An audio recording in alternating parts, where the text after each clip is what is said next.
ജനവാസ മേഖലയിൽ ഇറങ്ങുന്ന കാട്ടുപന്നികളെ വെടിവെക്കാൻ തദ്ദേശ സ്ഥാപനങ്ങൾക്ക് ചിലവാകുന്ന തുക ദുരന്ത നിവാരണ ഫണ്ടിൽ വകയിരുത്തി സർക്കാർ.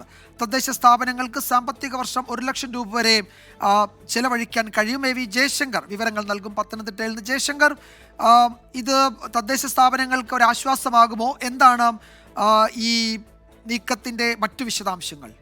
അതായത് വിജയകുമാർ, ഈ തദ്ദേശ സ്വയംഭരണ സ്ഥാപനങ്ങളെ സംബന്ധിച്ച് വലിയ ആശ്വാസം പകരുന്ന വാർത്തയാണ് ഇപ്പോൾ പുറത്തു വരുന്നത്.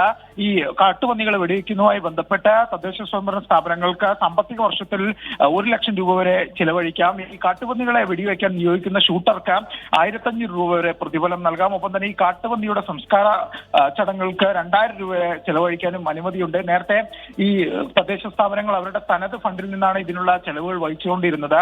ഇത് വലിയ സാമ്പത്തിക ബാധ്യതയെന്ന് തദ്ദേശ സ്ഥാപനങ്ങൾ വനം വകുപ്പിനെ അറിയിച്ചിരുന്നു.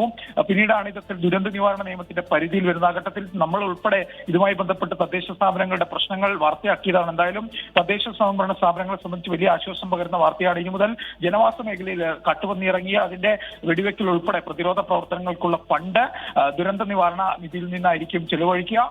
പഞ്ചായത്ത് സെക്രട്ടറിമാർക്ക് ഇതുമായി ബന്ധപ്പെട്ട നടപടികൾ പൂർത്തിയാക്കി ഫണ്ട് നൽകുമെന്നാണ് ദുരന്ത നിവാരണ അതോറിറ്റി പറയുന്നത്. എന്തായാലും ഇത് സംബന്ധിച്ച സർക്കാർ ഉത്തരവ് ഇതിനോടകം തന്നെ പുറത്തിറങ്ങിയിട്ടുണ്ട്. വിജയകുമാർ, യെസ്, തദ്ദേശ സ്ഥാപനങ്ങൾക്ക് സാമ്പത്തിക വർഷം 1 ലക്ഷം രൂപ വരെ ചെലവഴിക്കാൻ കഴിയും. വലിയ ആശ്വാസം തദ്ദേശ ഭരണ സ്ഥാപനങ്ങൾക്ക് ഇതുവഴി ഉണ്ടാകുമെന്നാണ് ഞങ്ങളുടെ പത്തനംതിട്ട ബ്യൂറോ റിപ്പോർട്ട് ചെയ്യുന്നത്. AV ജയശങ്കറാണ് വിശദാംശങ്ങൾ നൽകിയത്.